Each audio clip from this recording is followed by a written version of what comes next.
सिंधुदुर्गमध्ये भाजपला शिवसेनेनं खिंडार पाडलंय। जिल्ह्यातील भाजपच्या प्रमुख पदाधिकाऱ्यांनी शिवसेना आमदार निलेश राणे यांच्या प्रमुख उपस्थितीमध्ये शिवसेनेत प्रवेश केलाय। यावेळेला एकनाथ शिंदेंना अभिप्रेत असलेल्या शिवसेनेला वाढवण्यासाठी जिल्ह्यात शिवसेनेचं संघटन वाढवणार असल्याचं आमदार निलेश राणेंनी म्हटलंय।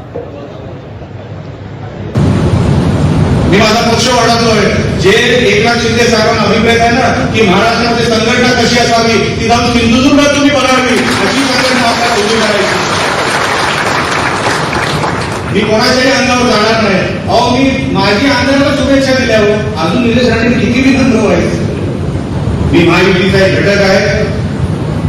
महायुतीमध्ये काम करत असताना सगळ्या नेत्यांचा आदर मी करतो, पण शिवसेना पक्ष आम्ही 100% वाढवणार म्हणजे वाढवणारच।